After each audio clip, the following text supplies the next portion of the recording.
Hey Crime Sound listeners, I'm your host, Ashley. And I'm Ricky. And we have a fairly recent case this week covering a killer who was living a normal life in the city of Ashland, Ohio. It's a case that wasn't in the national headlines, from what we know, blasted all over the internet, but one that we stumbled across and we couldn't go without telling. However, we would like to warn you, as we will cover the details of this case, which include abduction, rape, and murder. Some listeners may be sensitive to this nature. Every town has its good and bad, but in a small town of Ashland, Ohio, with a population of approximately 20,000 people, an evil man lurked the streets. And when you think evil, do you think some scary guy with a ski mask on?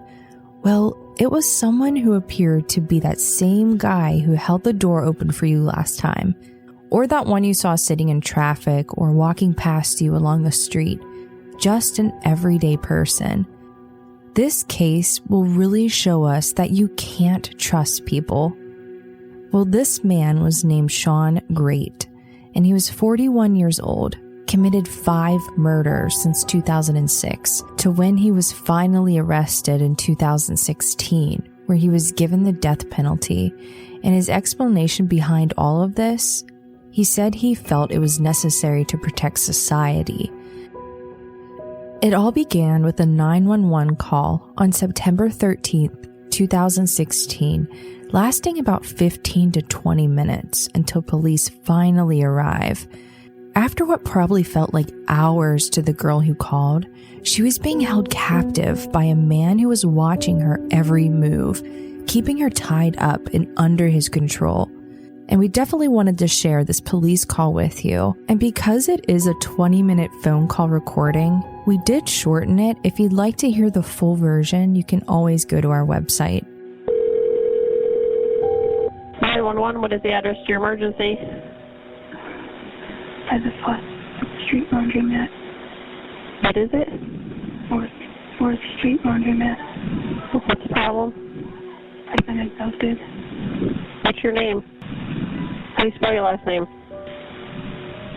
Who abducted you? Shawn Grate. Where's she at now? Asleep. Where's she sleeping at? In the bedroom. In what bedroom? There's 2 houses right by the laundry street. And it's in one of those houses. But you're at the laundromat? No, I'm in the bedroom with them. What color's the house? Is it across? If I'm looking at the laundromat, which way is it?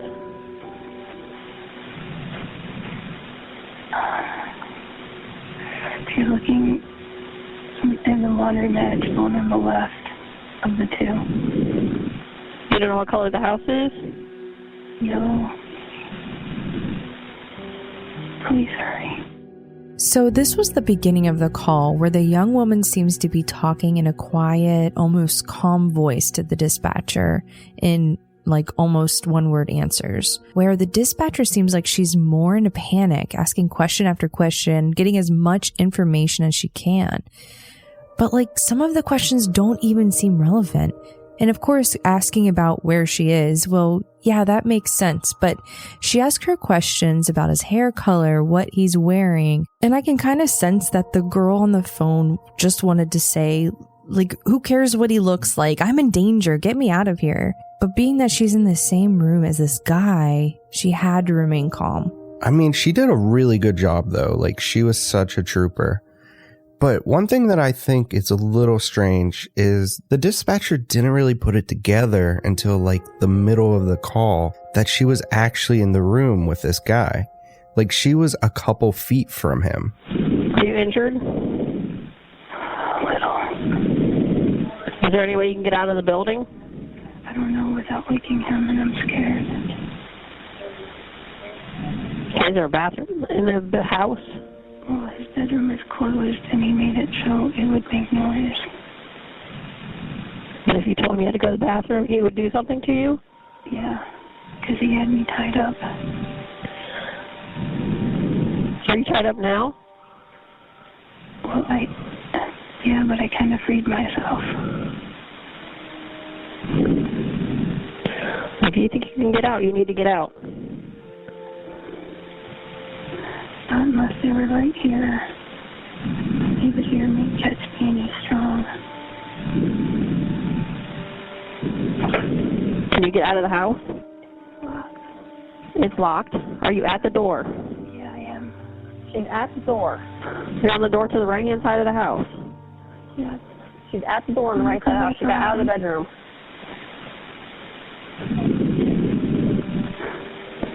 Is there a window there? Yeah, I'm looking out of it. Tell them to come back. She said... Hurry, hurry. She said to hurry up and come back. Can you... Yeah, they can see me if they come to it. The door is locked. No, the bedroom door had no door here. This one, it's locked. You can't get out. Can you unlock the door at all? Come on out. Hurry up. Get out of here. Where is he?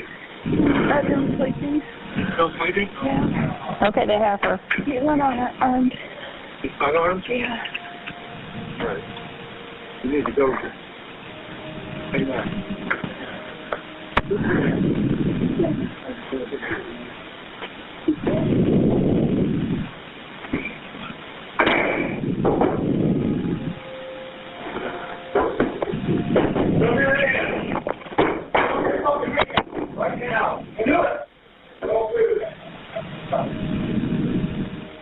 So 20 minutes later, the police finally arrive. Like, it's so hard to even just imagine how she felt. Like, imagine yourself lying next to your captor. He's asleep and you have one chance to escape. And you get this feeling that it's now or never. But like, waking him up could cause horrible things to happen. Like, him finding out that you're trying to get help could get you killed.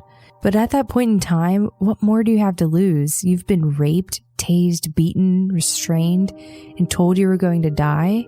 This girl was her own hero. And now we don't know her real name and we never came across any pictures of her, but she's a strong and encouraging woman who went through absolute hell. And so for protection and privacy, she's referred to as Jane Doe.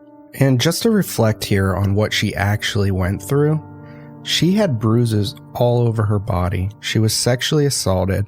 She was tied to a bed, and she was held captive for over 2 days with no water or food. Honestly, it's just amazing that she even made it out of the house. The odds were totally against her. And after being held captive and not knowing if she was going to live or die, she's now free from this horrible man. And she testified against Shawn in court and explained at first he was a friendly guy. They'd talk about life, and he actually was pretty goofy and witty, but respectful.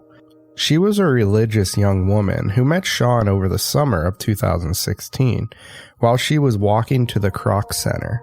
Basically, it's like a YMCA. They had lunch and hung out a few times after that, going on walks and sometimes playing tennis at a local park. However, she was taking things pretty slow in the romantic department and really saw him as just a friend, nothing more. And even after spending about a month and a half talking. But everything took a turn when one night they were walking and he brought her to an abandoned house. He instantly changed from a sweet guy and told her that she's not going anywhere. This turned into a fight, and then things got physical as she did everything she could to fight him off. But he was just too strong, and he overpowered her and began choking her, which is when she realized that she was under his control. And it was from there that she was continuously raped.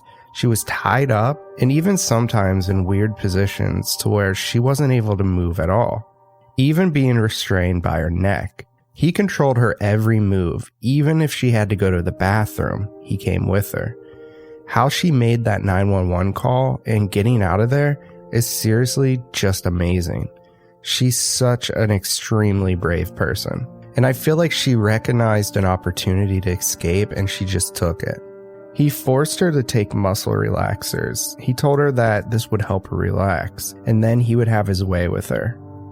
She was brought to the hospital where she was examined as dark bruises covered her entire body, including her neck and legs. A rape kit was done, which showed signs of trauma, and this was used as evidence in court. It's also believed that she most likely never knew what was being hidden in the abandoned house, as she was being held captive. But in the bedroom closet, police found a gruesome discovery. Under a pile of clothes, police came across a body of a woman that was starting to skeletonize. And although the body had been there for a few weeks, the smell was described by police as something horrendous, and flies covered her entire body. And looking closer, her hands were bound behind her back, and her ankles were tied together. And after an autopsy, examiners found her cause of death to be from strangulation. Her body was soon identified as Elizabeth Griffith. She was a 29-year-old, a religious girl who Shawn used to go to church with. She lived on her own in an apartment and suffered from schizophrenia, and she was seeing a counselor for this. But things got suspicious when she was missing several appointments, and her counselor wasn't able to get a hold of her at all. So she reported to police about this on September 7th, but she pretty much kept to herself. However, the last time anyone spoke to her was around August 16th, so it was about a full month that no one even heard from her. It was like she just vanished. Now, when Shawn was arrested, he said they met at a YMCA, and he took her to the house where he strangled Elizabeth, mentioning to the investigators that he did her a favor by killing her. She was killed just 1 month from when police found her body, and sadly, no one was really looking for her.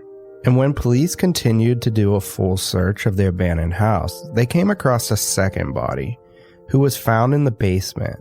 It was a woman's body, unclothed from the waist down, and she had a piece of cloth tied around her neck. Her body was decomposing, but it wasn't as decayed as the first body. Police were able to identify her fairly quickly as her purse was nearby and had her ID inside. Her name read Stacy Stanley Hicks. She was kidnapped, raped, and robbed, and then her corpse was grossly abused. And while she was missing, her son was active in the search. He started looking for her as soon as she went missing. Police also found numerous items, including a cell phone, stun gun, wallets, a pair of brass knuckles, as well as a debit card with Stanley's name on it. They even found a makeshift sex toy. It was a pipe covered with clothing and wrapped in a condom. It's pretty weird. So although at this point, things are starting to come to the surface as Shawn is confessing to the police, but what exactly happened to these women? We may never fully know. And during the police interview, Shawn explained that him and Stacy met when her tire was flat, and he approached her as a friendly, helpful guy to see if she needed any help. And as she offered him a cup of coffee and a ride, he made his evil attack inside the abandoned home. Stacy drove her car to Ashland the day she went missing. Being that the vehicle was found a few blocks from the abandoned house, it's believed that he drove the car to hide it at a different location. And although what was found so far is absolutely horrible, this was only the beginning of what police start to unravel with Shawn. When Shawn was first arrested, for the most part, he was pretty open about what he did. He confessed to the murders of the bodies that were found in the house, but he told police that he killed 5 women in total. So where were the other 3? One of the victims that Shawn led police to was Candace Cunningham, and sure enough, her body was found in a neighboring town on the day of his arrest. Police find her body behind a house in a wooded area, and when Shawn confessed to murdering Candace, he said he strangled her in a vacant house. Another murder he confessed to during his interview happened in March of 2015.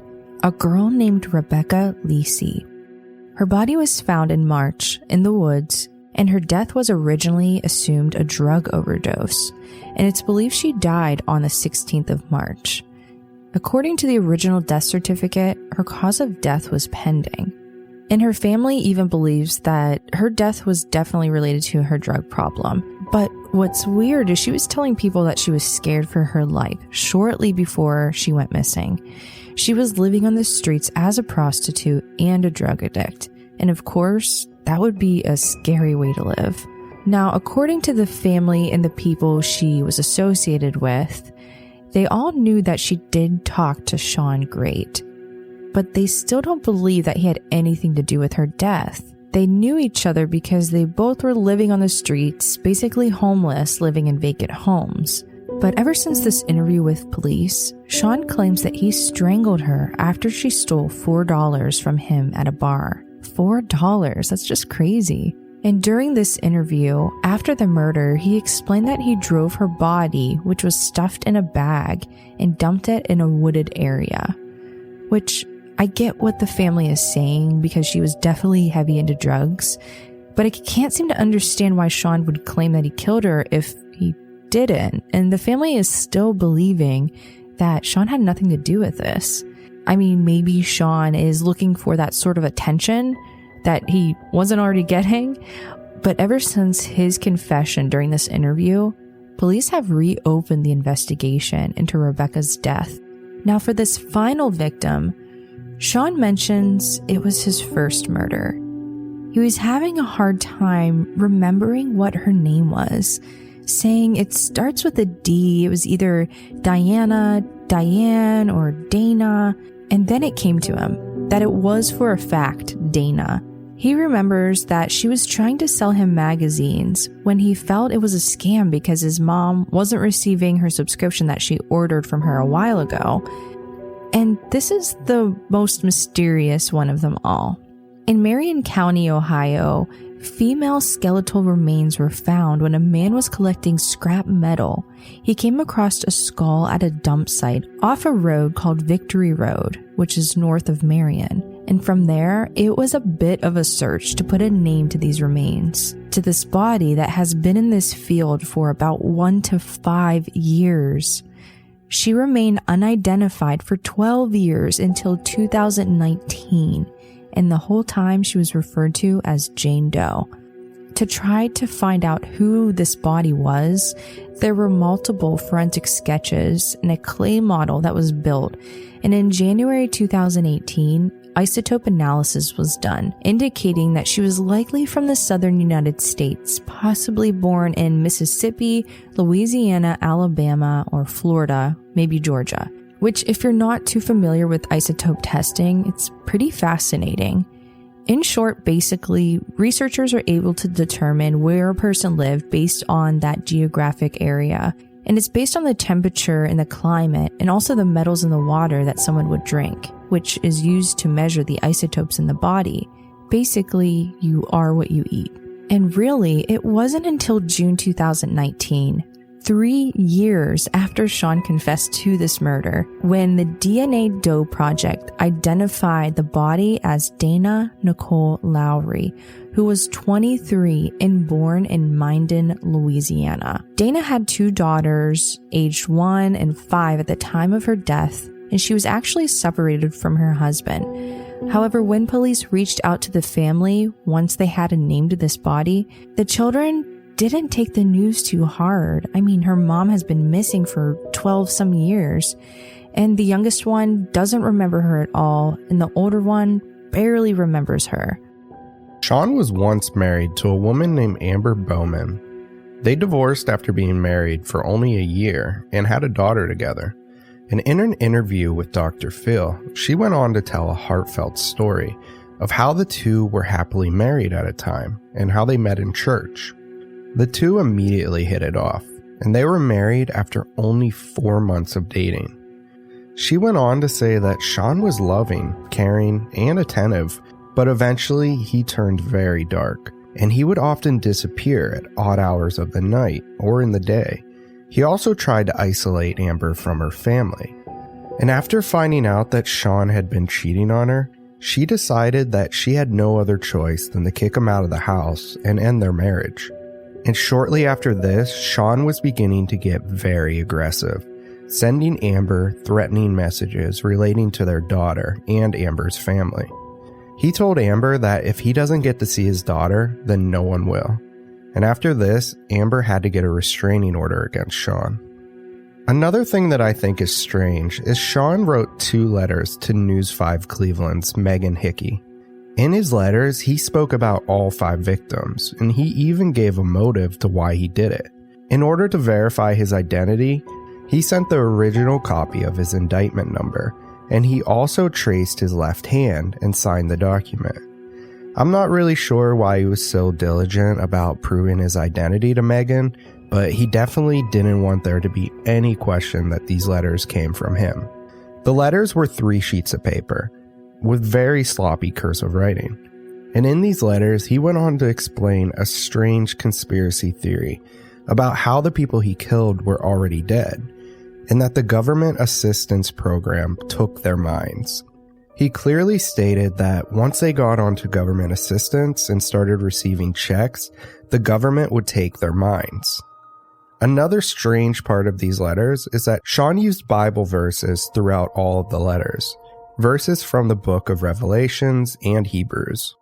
While Shawn was being held at the Ashland County Jail, he agreed to sit down for a Q&A session with Cleveland 19 News. And now the reporter wasn't able to bring any recording devices, so what was noted was not verbatim. And I know this is all going to be very confusing to put together, but just to clarify, he pleaded not guilty to the charges in court less than a month before this very interview, which his plea for not guilty was directed by his attorney. But during the interview, he admitted to all of the murders and continues to do so openly with the media and with the police. He spoke to the media so much that the judge had to basically order him to shut up and imposed a gag order against him, cutting off all of his communications. And a few things that we did get from the series of questions in this interview was the gap between his first murder in 2006 and the next woman who was murdered in 2015. So why was there a 9-year gap? And he explained that during this time, he was in jail for not paying child support. So if he wasn't in jail during this time, how many more women would he have murdered? And then if we fast forward to 2016, he murdered 3 women. And he also explained that he was planning to marry the woman that he was holding hostage, who called 911 on him. He explained that he wasn't going to kill her and that they had meaningful conversations. She was a very inspirational and religious woman. Which, okay, maybe in his head he wanted her, which kind of would make sense because whenever he first brought her into the abandoned house, he told her that you're not going anywhere, forcing her to be with him, when the whole time she obviously didn't want a relationship at all. He even explained to police that he would tell certain people in ways that he did murder women. He would break down crying to them, but then he would say something to throw them off and confuse them, which probably left these people feeling weird vibe with Shawn, and at the same time not really wanting to believe what he's saying. While in court, the prosecutor started off with how brave the woman who called 911 was. And as pictures of the black and blue bruises that covered her entire body were shown, the results of the rape kit were also provided. Shawn then pleaded guilty and was charged with kidnapping and sexual assault in multiple counts, including rape, gross abuse of a corpse, 4 counts of burglary, tampering with evidence, unauthorized use of a vehicle, and breaking and entering, and a handful of charges more, adding up to a total of 23 charges, but he pleaded not guilty to the murders. And on May 7th, Shawn was found guilty of murdering Stacey Stanley and Elizabeth Griffith. He was sentenced to death, and his execution was originally set for September 13th, 2018. However, the Ohio Supreme Court put a hold to the death penalty, while they continued to investigate the murders of the other 3 women. And this concludes this week's episode, and be sure to check out pictures of this case on our website at crimesaladpodcast.com, where you can see pictures of Shawn, his victims, and the full 911 call. We'd like to credit our sources, which include Norwalk Reflector, WKYC, Richland Source, News 5 Cleveland, Mansfield News Journal, The Washington Post, and Cleveland 19. all of which can be found on our website at crimesaladpodcast.com. And for Himalaya and Patreon members, we now have our first bonus episode available, and we'll be posting a new bonus episode every month. These episodes are the same Crime Salad that you know and love, but with no ads and just crime. You're also invited to join us on our Facebook discussion group, where you can post links to cases that you think are interesting or share anything crime related, and meet other True Crime Salad investigators just like yourself. And feel free to invite a friend. And if you would like to support Crime Salad, follow us on Himalaya and write us a 5-star review on Apple Podcasts or wherever you're listening to us now. This really helps us move up in the charts and helps other listeners get their hands on Crime Salad. Remember to follow us on Instagram and be sure to tell a friend about Crime Salad. Thank you all so much for listening, and we'll see you next week. Crime Salad is a true crime podcast, delivering a healthy portion of crime. Crime Salad is a Weird Salad production. Are you kidding me? That was perfect. All the blood, all the pain.